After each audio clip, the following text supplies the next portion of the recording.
on. Don't start like you. He all crooked his neck like he about to fight. No, because you about to do that same. And we're back. I wasn't about to do that. Like damn, you all make it like is it dry like that? Yeah, you were like, and we're back. And I'm like, what is this? It probably was dry. Hungover. Hey y'all. Mm-hmm.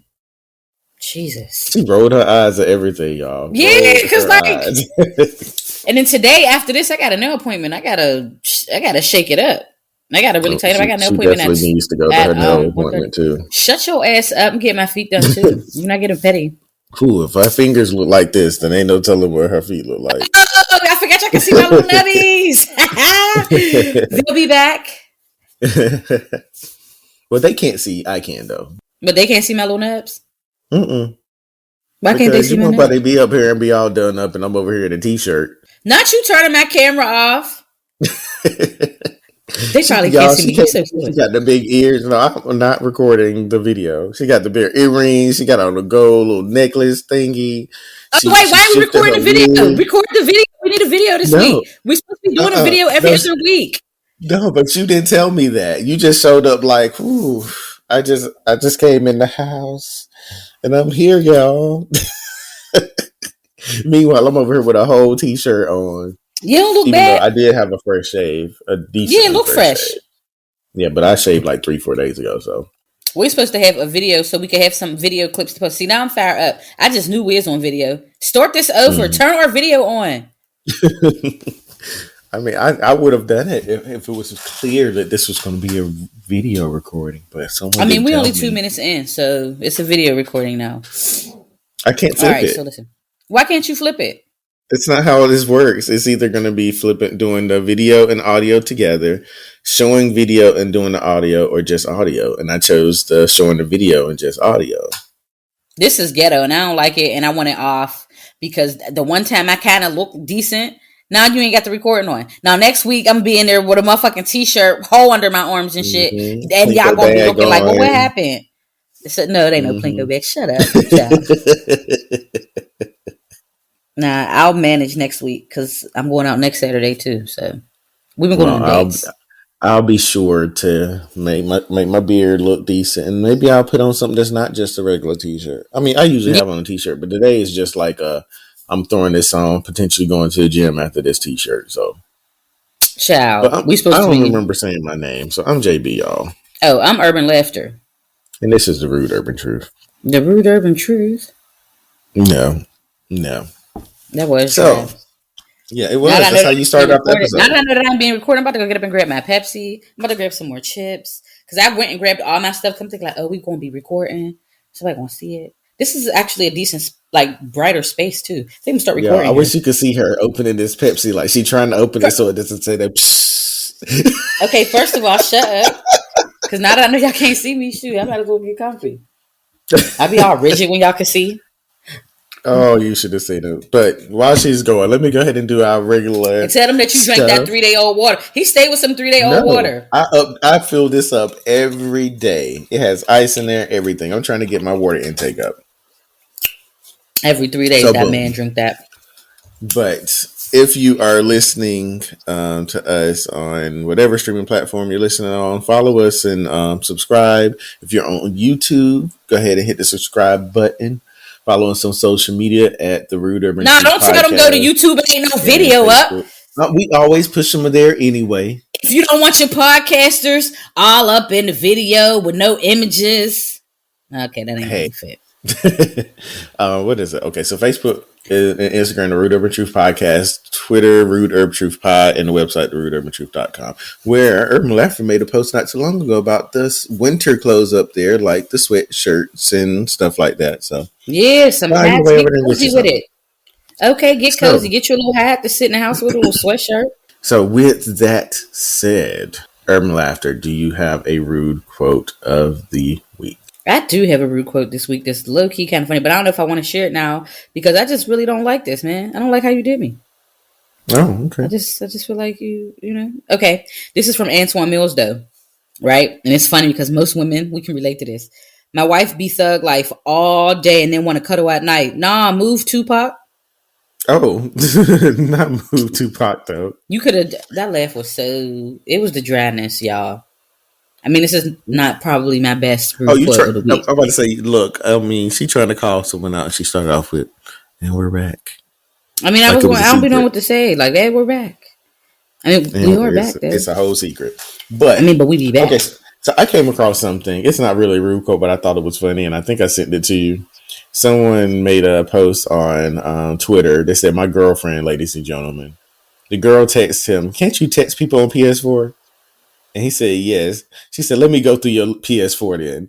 And for some reason that tickled me because you can send messages to people.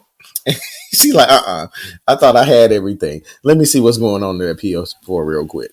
I was First of like, all, who would they be messaging on the PS4? most of the time when you get messages on the PS4, it's people mad at you because you beat them up in the game. You know, you go online playing against people, and a lot of people, they'll just go in there and get mad and be like, "Oh, you only won because of this." I had some people reach out to me like that. I was like, "Oh, so you lost and you found yourself here?" Okay, Wow. got it. Yeah, because if you're gonna start coming over here, then I'm gonna be rude too. Because you already know them little people are rude anyway. That's when they get bold and want to be racist and everything like that. Yeah, So, not y'all wilding out with these headsets on. mm-hmm. So, but yeah, okay. So rude quote done. All right, let's go ahead into Black Dang, you Magic. said it like it was a chore. And let me go get my bonnet and put my bonnet on, man. I didn't yank that up. Y'all, I'm still so mad he make this video. I didn't get up. I'm all sleepy. Like I said, slightly hungover, yanked my She was bonnet up off. for a long time beforehand, and she still showed up late, y'all. No, 3 minutes. First of all, I got on No, at it was not 10:03. 3 minutes. It was It not. was It was not 10:03. 10:03. I had to get my AirPods synced up to my laptop and from off my cell Y'all, but phone. she had been I texting me don't. for a whole hour.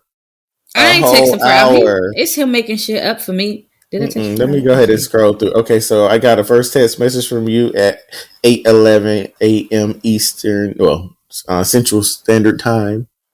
So that's 9:11 our time. I know, and we recorded at 10, basically a whole hour. 10:03 for me. Mm-hmm. I Mm-hmm. don't like how you treat me in public, I'm just and I'm saying. embarrassed. I'm just.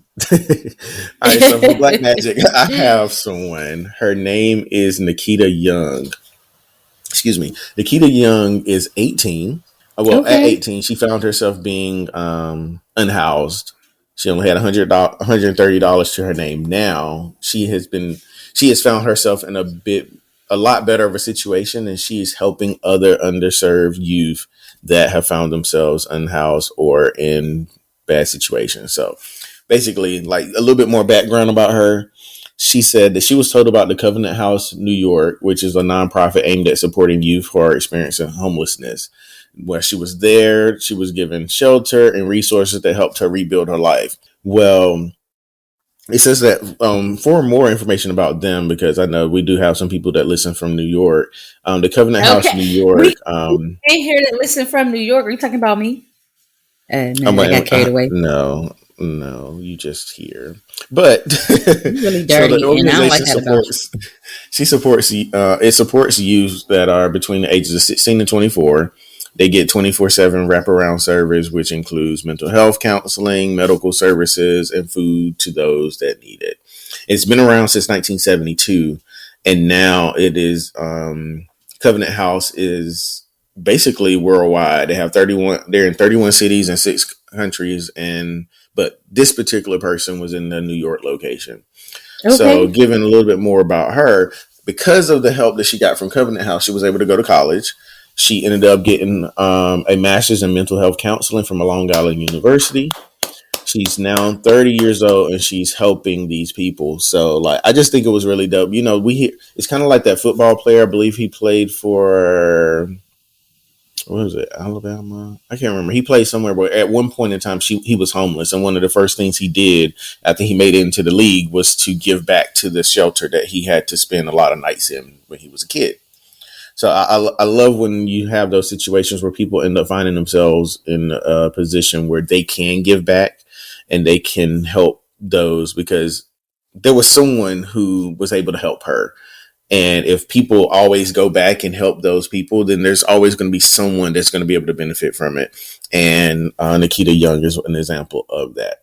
So I just wanted to shout her out because I just love hearing stories like that, especially Me too. because a lot of people don't make it out, especially when they're homeless or Mm-hmm. unhoused, as is being more so described as nowadays.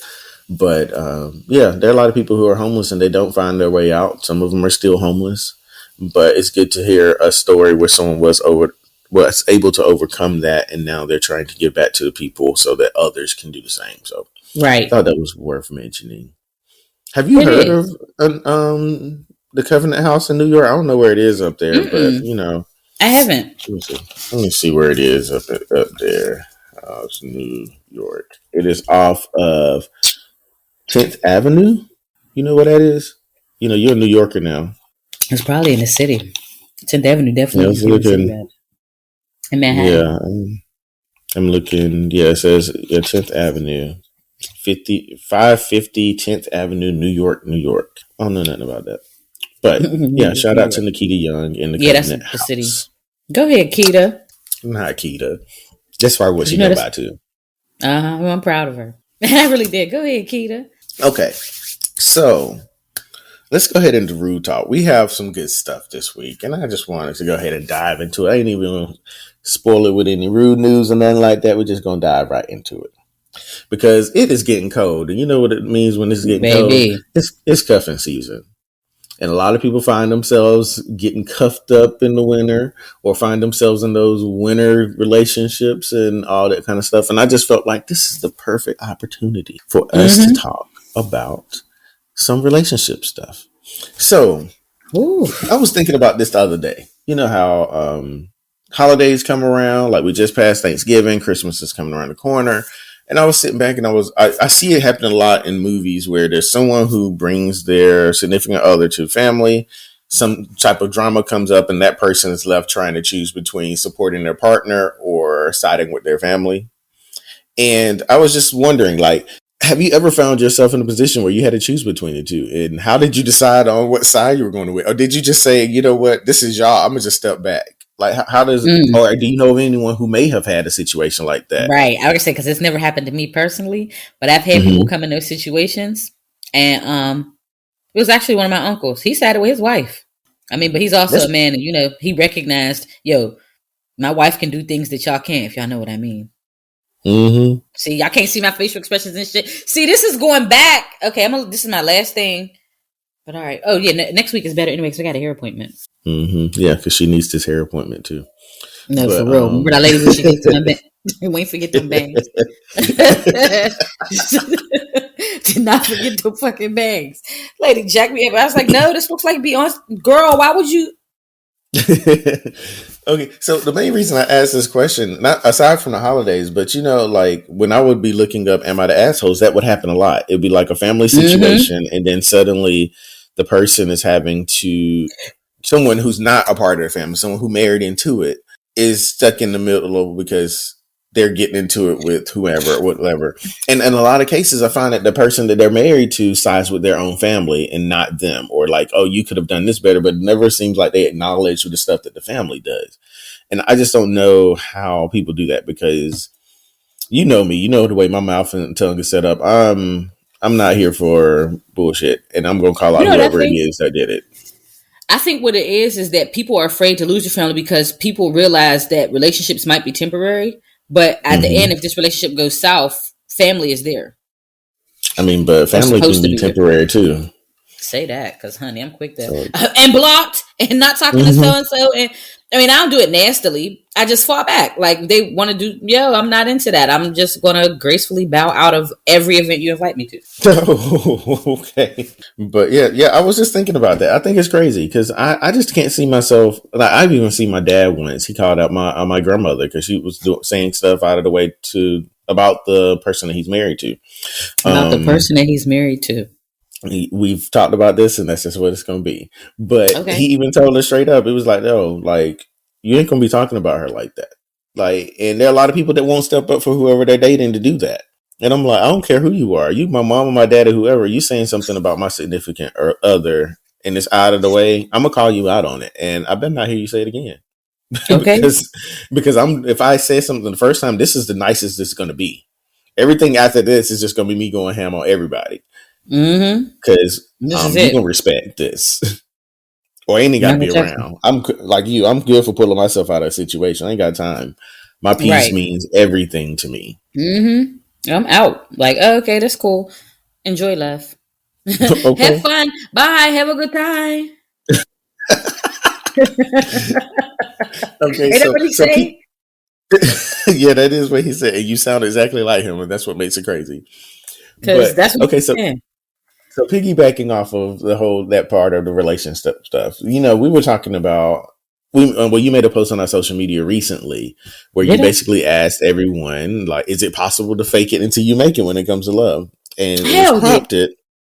prompted from Insecure, where it feels like that's what's happening with Issa. Like she And wants so rebound. bad to make something work with Nate, despite not really Because being there's in the best position to do that. say that. I'm looking like, sis, you need to be healing. You was with Lawrence for all that time. Y'all broke up, had a little period. That was a rough patch for her. Got back with him. Went through a whole nother set of trauma. Girl, you need a break. A break, Mm-hmm. okay? A Like a whole full break. on break. Yes. And it's like she may have had a break from Lawrence in relationships. She went a whole year after the whole thing with her and Lawrence breaking up, but it doesn't, to me, feel But like she's even with the actually done Lawrence thing, anything to resolve that. Like she just right. were separate, but it was almost like it's going to be an out of sight, out of mind thing, but nothing that she's actually done to work through those emotions so she can be Right. And I ready was gonna for a say, did she relationship. really even work through the breakup with Lawrence? Yeah, I don't think Because so. right after that she went with Daniel.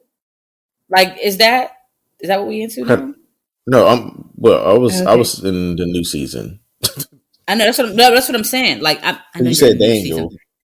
No, but I'm chronicling it back up I'm tying it into the season Oh, saying, okay. like, you're saying she needs time to heal, and I'm saying she has never healed from the first season where her and Lawrence broke up Mm-hmm. and she got with Daniel. Daniel caused a breakup, then she kicked it with Daniel for a little bit, then she stopped.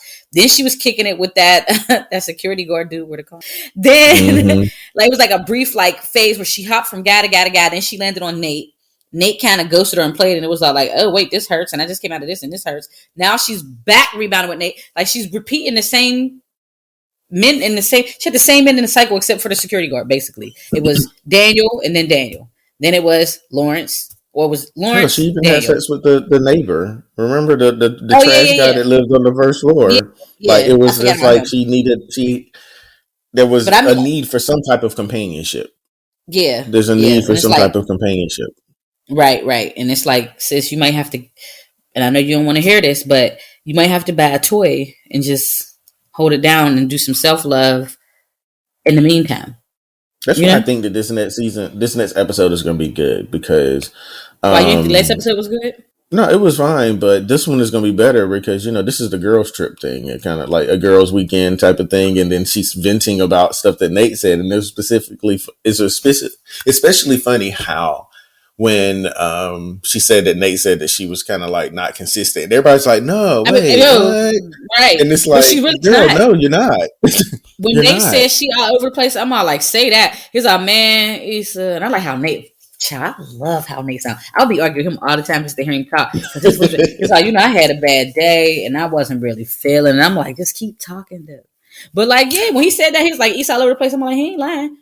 I mean, he kind of Mm-hmm. all over the place too. But I also recognize too that he's working on himself. Mm-hmm. You know what I'm saying? Like he working. He's He been like, you know actively what? working on himself. Right. So he's kind of on some like, you know what? I'm gonna get myself together now. I'm gonna work on me now. That kind of thing. And it's like, yo, I'm proud of you.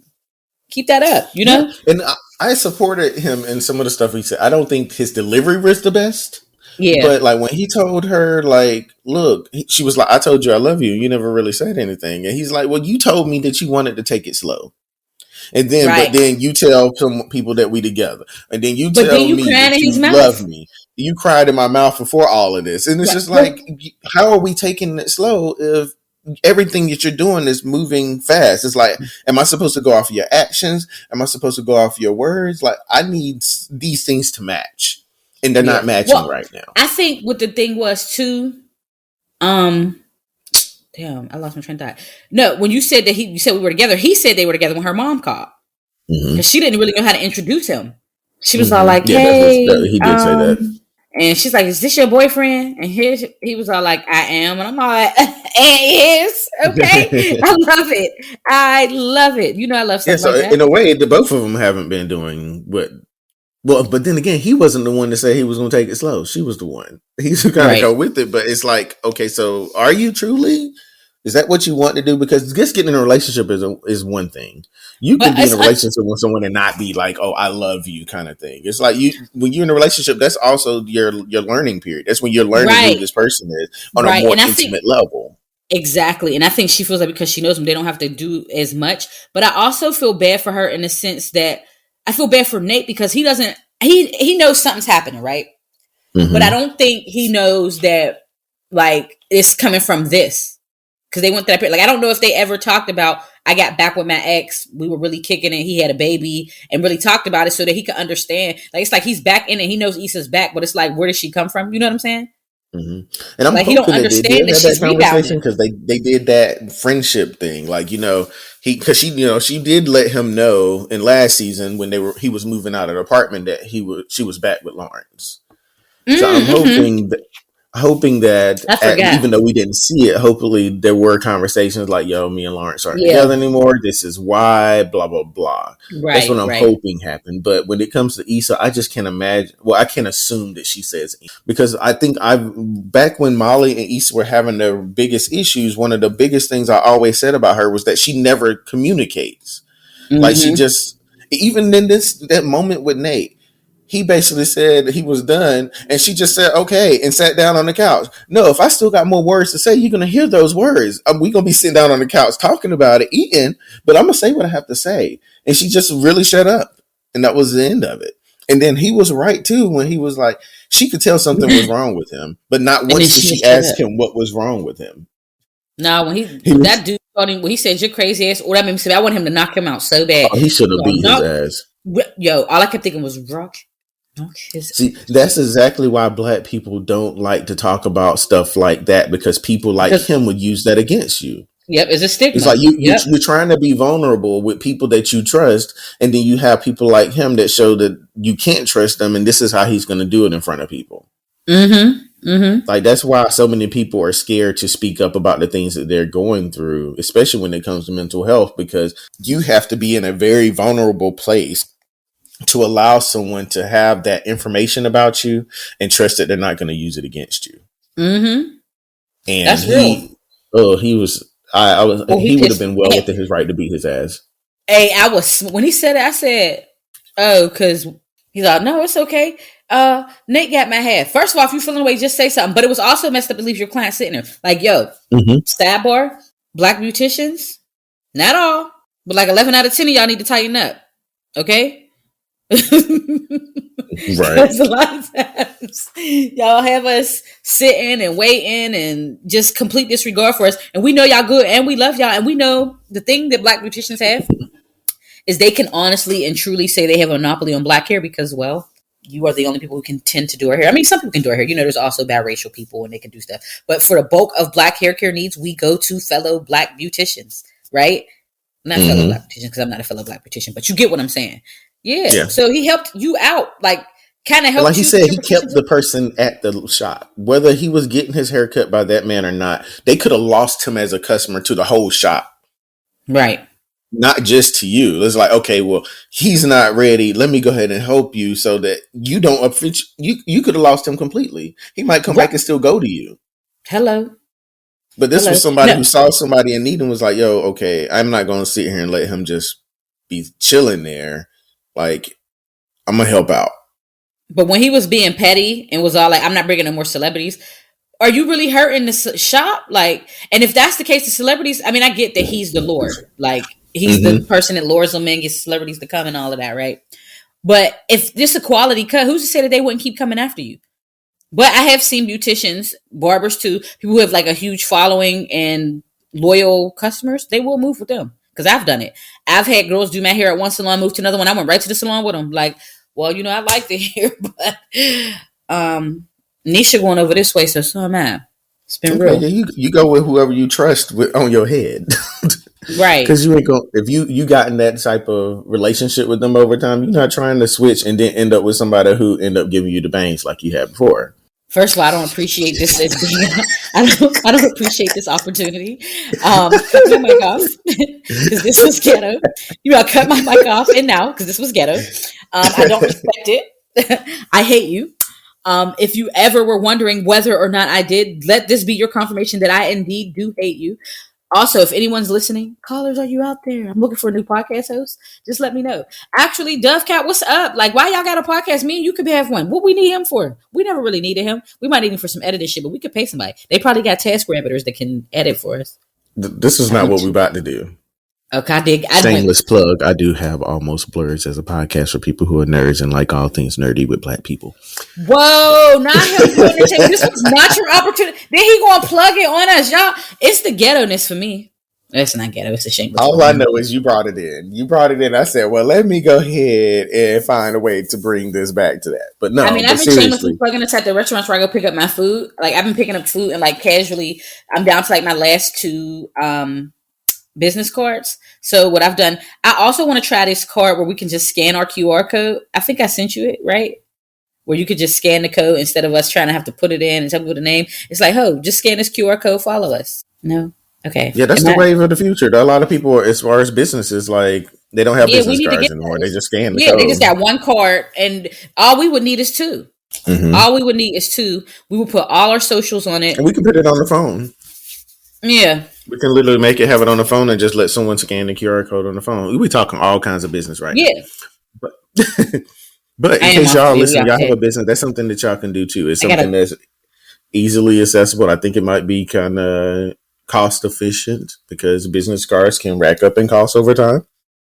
So, and our business cards was cute, but they was petite. Mm-hmm. They were petite, but they were cute. Mm-hmm. And they were. I was taking them all on the train. They was so cute and little.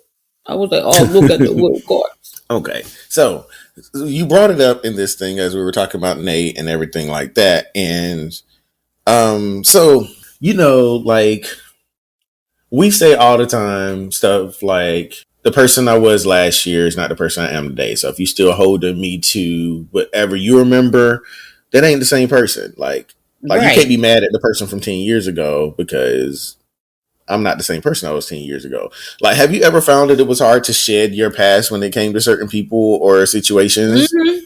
Especially in my hometown. Like, people in my hometown probably remember me when I had glasses, acne, insecure, trying to fit in. Like, I've grown so far from that girl. Child, I grew from that girl the minute I stepped outside of Pittsburgh and relocated to Charlotte, North Carolina. I grew down there for 5 years, and now here I am in New York, growing even more into a different level of who I am. To me, I know this is getting too deep, but for me, living here in New York feels like living on my own for the first time. Like, granted, I had my own apartment and stuff. Y'all know I had my own apartment, and you came over, and I had all my own things in Charlotte, but I had family there, right? Like, I had my aunts, I had my cousin. Like, I had a support system, for lack of a better word. But here, there's no family. It's just me. So I gotta make it, or that's it. Like, when shit got real in Charlotte, I could always call my aunt, like, yo, I need a more adult to help me right now. Like, you know what I'm saying? This time, I am the more adult.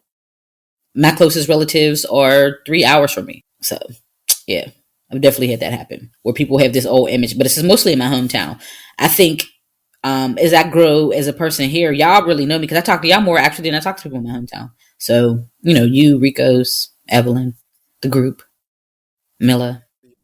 I think I have to do. I have to. I mean, look, there was a time where I was a vegetarian. It was a whole different time in my life. That shit was funny as hell. Because, boy. That's a whole different time in my life. So there was like. Because, boy, you knew you was gay in kindergarten. Like, don't knock it off. Like, having to transition to being my authentic self, and then having to deal with people remembering me for who I was before. It's like, I mean, that was a whole different person. My personality isn't even the same as it was back then. Right. That moment when you start living as yourself, whether you are like me, you had to come out, or you just like you move to a place where literally you are I left my hometown. Your own self, no support. You're literally out here on your own. There's a certain level of confidence that comes from that. It does. That makes you know that even you're gonna have to always have you.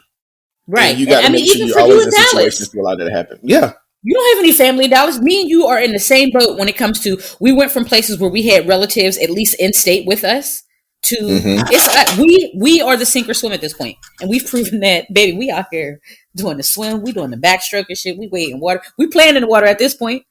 Mm-hmm. We've proven to ourselves that we can do it and then some. Because it's like, because who won't check us? Okay. Okay. But yeah, I think it's very interesting because you know, like that's what one of the things that Nate has been dealing with. Like, not even just in the shop, but you saw the whole thing happen with his cousin. I think it was his cousin or something, or and his wife. One who basically his wife allowed him to blame her for him not wanting him to be in the house anymore. And it was really clearly him. There's still that feeling of not trusting that this is a new version of him, which, you know, I get it because even though his cousin was trash for not, like, if you felt like this man was endangering your family, which was one of the things when he was talking about like leaving the door unlocked or leaving at all times of the night, he should have stepped up at that point. Like, family or not, say, yo, this is your family. This is your core now. And you're not speaking up for your core. That says a lot.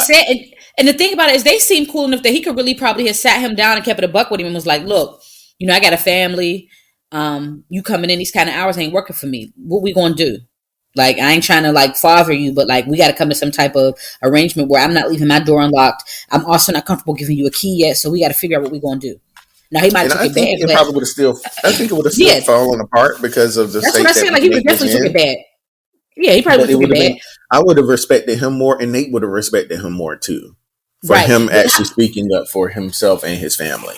Right, but how many times have me and you talked about? And then my little brother just talked about this. Like, literally on Friday, we talked about how, like, sometimes it's hard to say the truth to people, and it's hard in the sense that you know they're gonna get mad, but in the long run, you respected it more. Like, me and my little brother fell out real bad because I told him some real raw shit he needed to hear. He told me something real raw. But his raw shit was more like in retaliation to what I had said to him. And even though in those moments we were both mad, when we came back to it, it was just like, you know what? You're right.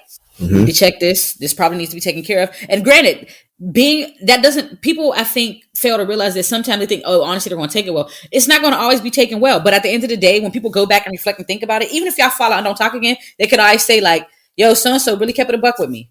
Even if I didn't agree with it, you could say like, yo, there ain't no ifs, ands, or buts. They definitely said what it was. Yep. I didn't hear this from somebody else. This person came to me and told me what it was. Right. I ain't like what it was, but they came to me and told me what it was. Exactly. You can respect somebody who's willing to do that. Right. But when he told me that he was literally willing to let his wife take the fall for that, just because he was too scared to speak up for himself. That bothered me because now Nate, like we can see, Nate was looking at her weird because he's always assumed that this was the person who made it so that he had to move out.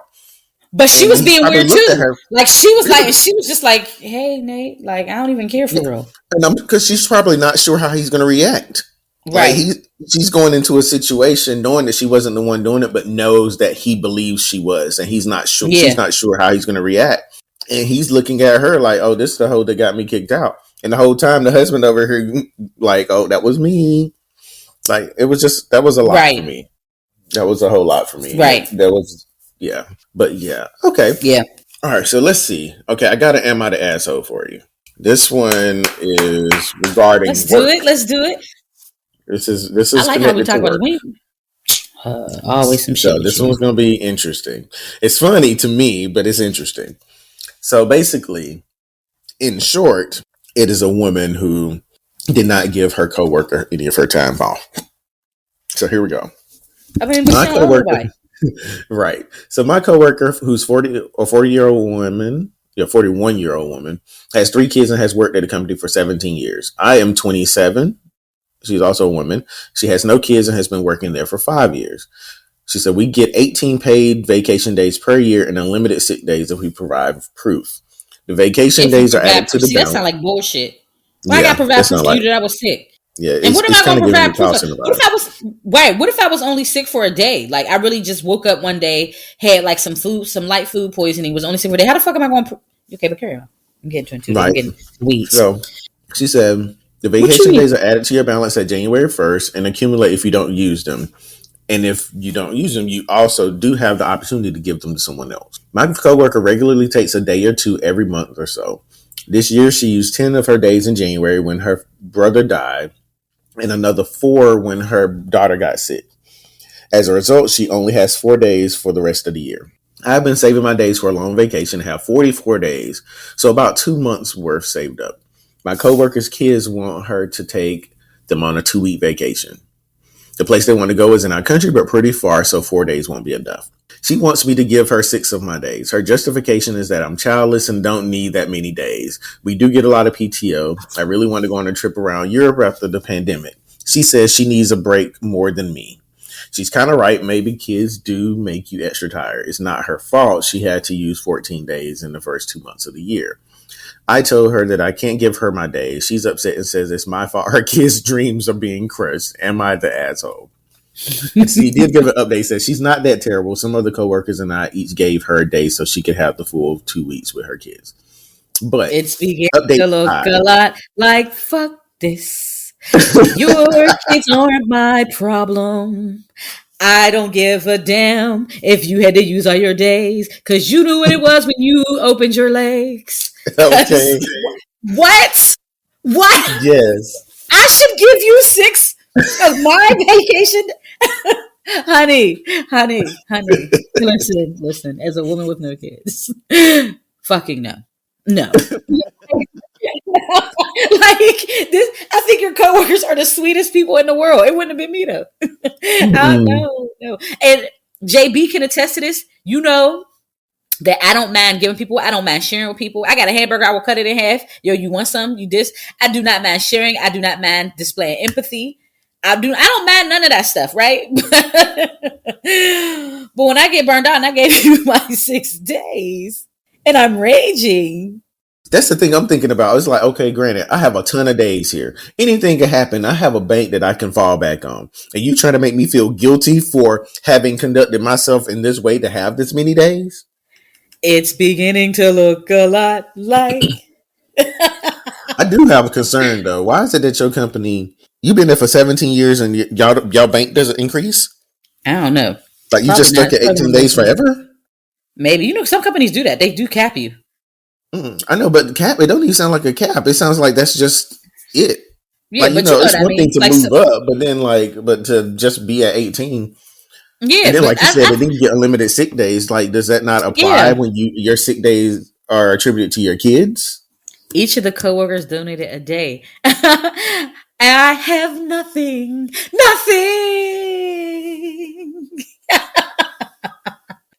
I'm cracking up because this is so utterly wild to me. Like, JB sitting up here eating. I want everybody to know because he be on my shit about me eating and drinking. He up here eating and he muted me. Muted me and eating. Yeah, you hear his mouthful? That's just why I wouldn't give you no vacation day. This is what I'm talking about. It's just why I wouldn't give you no vacation day, because I think that it is absolutely insane. Like, how dare you? First of all, like I said, I'm saying this now. I might have contributed one day. If everybody's giving one day and it's a team of 10, everybody be like, all right, we're going to give you one day. She was asking for you to give her basically 2 weeks. A week! Miss Mamas. My goodness. But yeah,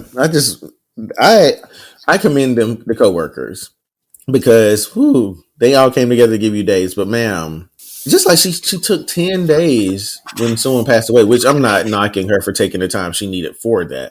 But I'm wondering, like, did they not have bereavement that could have taken some of those days? Or no, some companies don't have bereavement policies still. Oh, gosh. And I'm speaking all of these things from experience at companies. I forget which company, the name. I can't think of the name right now because it was somewhere I stayed for like super quick, y'all. It was like, I think when I first got to Charlotte, I was doing some temp jobs when I first got to Charlotte, because the initial job that I had took was at a place called Xerox, and you know Xerox was hood. Oh, so when I had accepted the job and when I started, I didn't know it was that bad. I mean, I'm talking, the recruiter was arguing with someone who was supposed to be interviewed in the lobby, and I had already accepted the job and signed it. I ended up working at Xerox for a month before I went through temp agencies instead to work. So that's when I did my stints at Wells Fargo and all that stuff. So I would switch like positions and go to different places, because at that time I was still doing contact center work.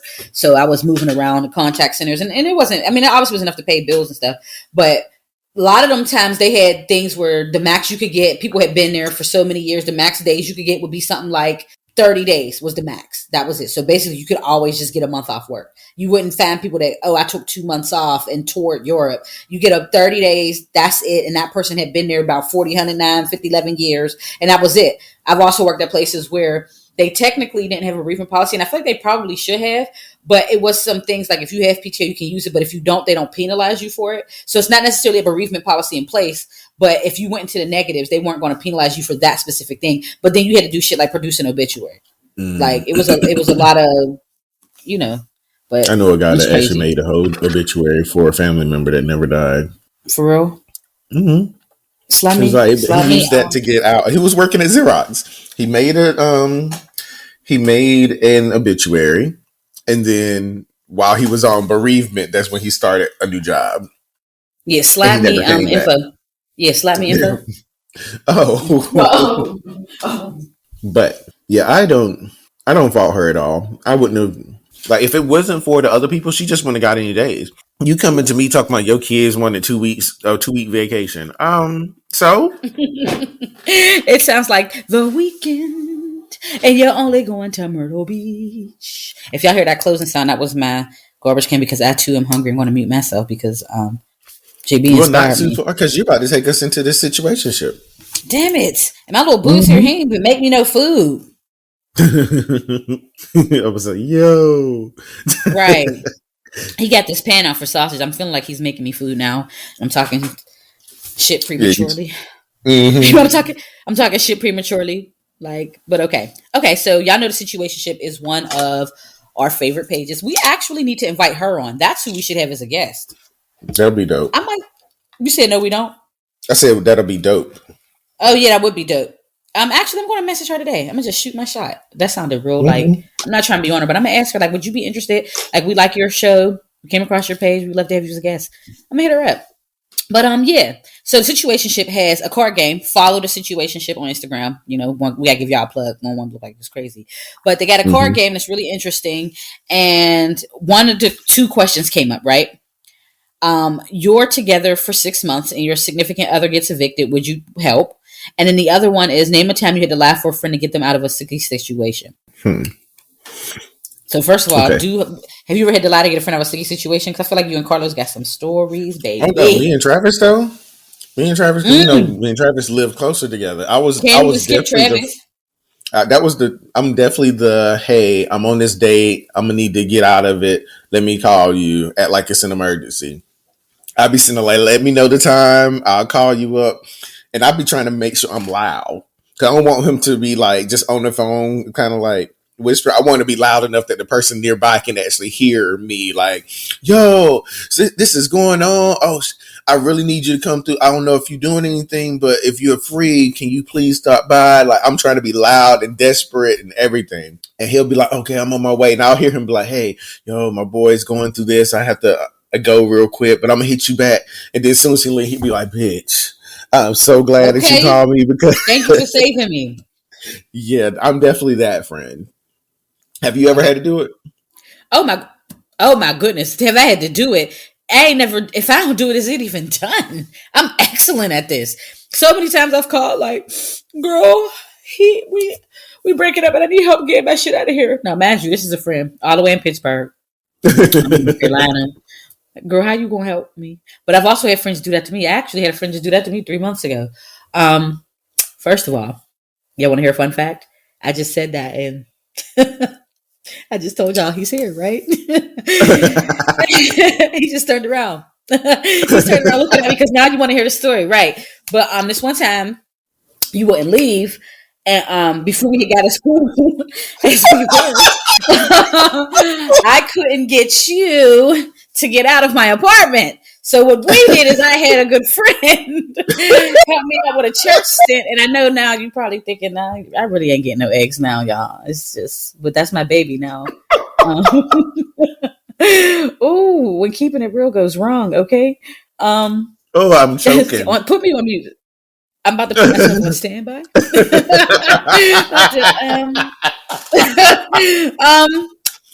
This was not my. we're laughing, but it's really not funny. Like, I'm really gonna pay for this when this mic turn off. Like, this is really fucking up my life. This is crazy as hell. Like, shit really be messing you up. Like, I'm gonna eat Jesus. I'm gonna eat this applesauce though. I feel like Lucy, you got some explaining to do. I'm really joking, but it's really not funny because the only person sitting here smiling is me, and nobody else is funny. Well, if it makes you feel good, I'm over here laughing. No, it's actually not making me feel good, and nor is it helping. Okay, so the next one Let's move then. on to the next year, because this was a, The you know next what? Let's move to question. the next. You said you're together for 6 months and your significant other gets evicted. Would you help? Help in what capacity? What way am I supposed to be helping here? Like them moving in with I mean, the me? motherfucker's homeless. Or, Like, what you mean? Help in what capacity? Some funds, some shelter, perhaps. I mean, Considering you Brian just and ruined my I, we moved in relationship. together after 6 months. You're not considering you ruined my relationship just now, but okay. Or what could have been a relationship. No, because like when my lease was ending, like our leases weren't ending at the same time, so it made more sense that when my lease was over to move in with him and stay with him until his lease was over, so that we can move in together. But I would help. I just don't know. It depends on the state of the relationship and if I feel like this is something that I could do. It might be one of those, hey, you might have to stay here for a short amount of time kind of things, because you just never know. Um, you never know what's going to happen when y'all move in together. But I mean, I guess maybe I wouldn't want them to be. Yeah, I guess I would help. What about you? Yeah, you know I'm gonna help. They can move in, bring in all their Mm-mm. stuff. What Yeah, if they got no. a pet?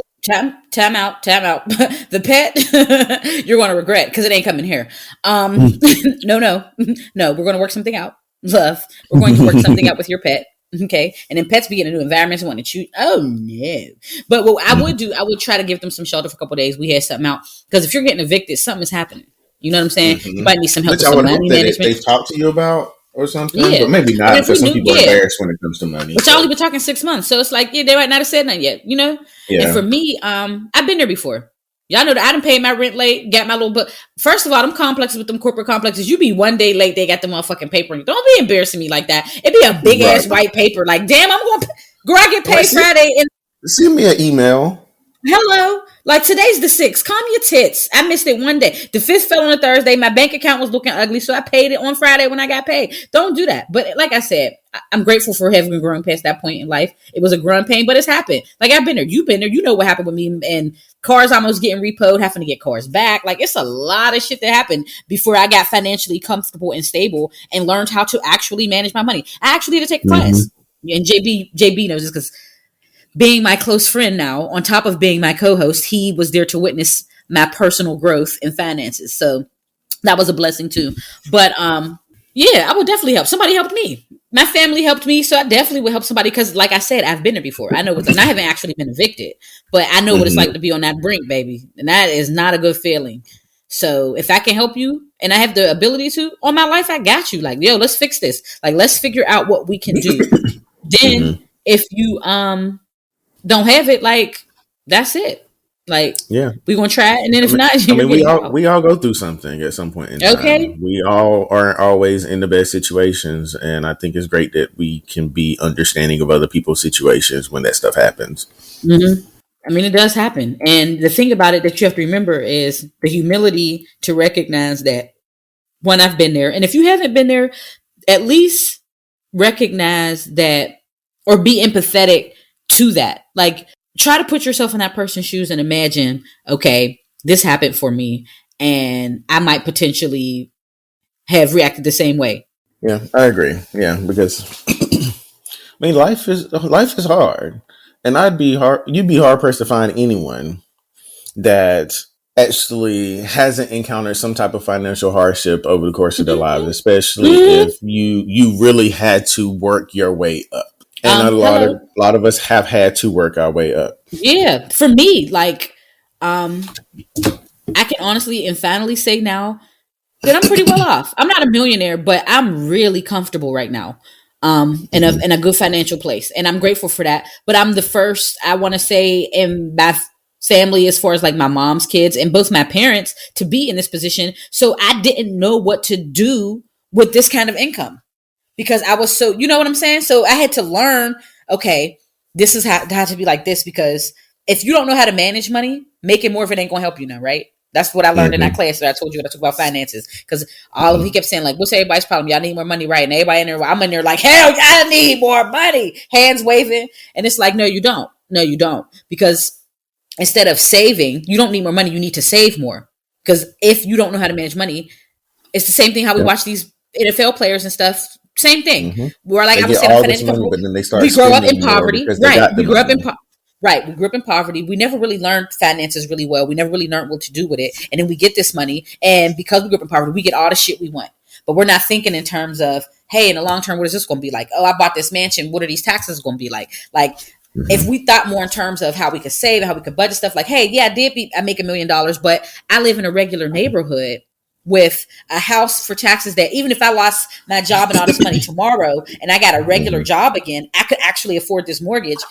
We'd be better off. But all of us don't have financial literacy. And this goes across the board, regardless of race, Black people. I'm just speaking from my own self, growing up in poverty and getting degrees and getting to a point where I'm actually this comfortable and really at first not knowing what to do with the money. Hell, I was buying mad designer shit. I'm out here buying Louis bags, y'all. I was going off like I was like, oh, because I'm rich, bitch. But I'm not really rich. I was saying that to myself because in comparison from where I've come from, it felt like being rich, right? Now I didn't realize like, all right, look, I don't need this YSL bag all like that. Okay.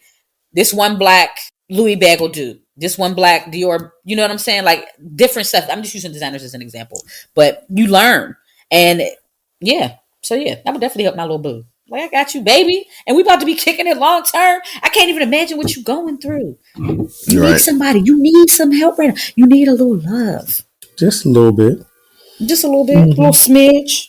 Okay. Well, I guess we can go ahead and move into Living While Black. That was a good old rude talk. Yeah, it was a little good rude talk. I mean, it kind of. Yeah, because we've been Black most of our lives. Like we really been Black most of our lives, and I'm out here single again. So that's wild as hell. One episode, really. Damn. Okay. Damn. Okay, so I know that you put in a thing about fake ice. Ciao. I put in something about fake ice because the article is missing. Let me pull the article up, y'all. There were. I'll give you a synopsis. It was some people. I can't remember which city it was. No, I put it in the chat. You did put the link in the chat? Oh, I was looking it up already. Yeah, so they were some faux bounty hunters in Colorado. And I hate to tell y'all this, but they were like us. No, they weren't. Before you ask, they were us. It was us. And I hate that. But Denver police officers were called for an internal investigation. Okay, so listen, a Colorado man got kidnapped at gunpoint in front of his wife and kids, right?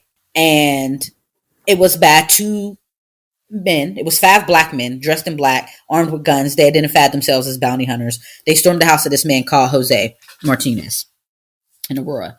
Now, mind you, they go and say that, what did they say? Something about him being deported and he wasn't supposed to be there and all of that crap. Meanwhile, the man was supposed to be there. Like he's literally like legal in part of U.S. immigration. So anyway, they handed him over, kidnapped him, and then they went and they gave like a bounty of like $1,500. They wanted $1,500 for the bounty. Well, when they decided that the family had raised the $1,500, if they decided the family raised the $1,500, not decided, but the family raised it. They asked for another $5,000. First of all, y'all bummy as fuck. Not 5 of y'all robbing somebody for $1,500. Like what? This is crazy. But after that, they asked for another 5 G's to make the ICE warrant go away, and then the family realized, like, oh no, this is an extortion scam, and they called the real police.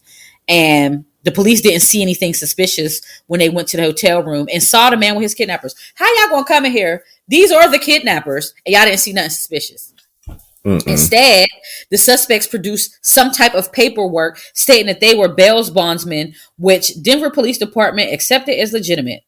No, probably being racist. After reviewing the paperwork, like DPD departed the area and advised the aunt who had put up. So aunt put up the $1,500 to do the same. What? But what they did with this article is they shed light on a lot of this happens to undocumented people and makes them vulnerable because they go and people do stuff like this. They kidnap them or they threaten them with, oh, if you don't do this, I'm going to report you to ICE and get you deported. So then they're extorting and they're paying these people this money. Child, get deported. It's cheaper. You know what? I'm not going to say that because I made that sound real simple with my American privilege. They probably would rather pay, which they do, than go back to where they came from, which is why they came over here in the first place a lot of times. So I take that back. That was real inconsiderate of me. My bad. But yeah, this is a direct result of how people are being exploited. The issue is that the police let these random men show them something, and it was just like, what? Like, this is not even a real document. Like, and my thing is, and a part of the article, they were hinting at As police officers, do y'all work in tandem with these people on ICE? Like, how did y'all determine that these were probably legitimate documents? Like, how come you don't know the protocols? Like, hey, if this happens, they should coordinate with us. Like, y'all don't coordinate with each other. I don't know the backstory of this, but all I know is it was wild. And basically, I called it fake ICE because they acted like they were ICE, kidnapped a man, made his aunt and other relatives pay them $1,500. When they got the $1,500, they decided they wanted to up it to $5. First of all, why wasn't it $5 from the gate? It's $5 of y'all. $5 of y'all was great split $1,500. That's really some bum ass shit. Like, really bum. And that's lame. And I hate that it was another minority doing that. I'm not saying that minority, because we got our own shit with us. Minorities be beefing with minorities and shit too. We ain't gonna pretend that that's not a thing. But as an oppressed people, you know damn well you wrong. Don't do that. You're gonna come in here acting like ICE got these people all scared. Then kidnap that man for $1,500 and then realize, and you know that they had to be something because they called the real police. So they couldn't have been that afraid of being deported. They had to call the real police to tell them, like, this motherfucker done kidnapped my nephew. And then so, ciao. But yeah, that's what I meant by fake ICE. And that pissed me off. Like, because why would you do that to somebody, intentionally make it a traumatic experience? And like, what? Then y'all gonna storm in this man's house and kidnap in front of his wife and kids? It's disgusting. Absolutely disgusting. To see a minority doing something, seeing minority on minority crime, like I said, I know we all got our own beefs with each other. We got our own little shit, but that really burns my ass up. Like, how dare all of us be oppressed and then be just doing shit to each other? Like, we need to be unified. I mean, I know that's easier said than them because, like I said, it'd be beef because I be getting tired of getting involved in a little hair story too. This is something that didn't have to happen at all. 1,500 means like, now he eating bacon. I'm so jealous. And now I ain't even getting no eggs because of you. But now you eating bacon casually and married. It's not because you the one who read the question. You're not single, you married, yeah. But yeah, that really, I wasn't. Told you, my mind a little hungover, mentally wasn't there. I got comfortable recording like how it was a normal Sunday when it's just us. He normally, I don't think he listened to the show. He about to now. But okay, so that brings see what else he done heard. This is the we brought us to the end of the episode, and I mean, do you have anything you want to leave our listeners with before we go? Oh, besides the fact that I'm now like, what? My situationship got ruined in a matter of moments. I'm not getting no eggs no more. Like, steady munching on your bacon, married. I have something.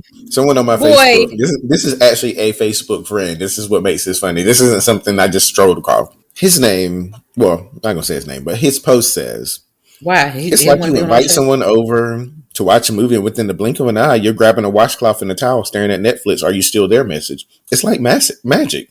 And I'm just not a washcloth and a towel. I died. I died. Because no. And right, and if I'm gonna leave us with something positive, I did come across this too.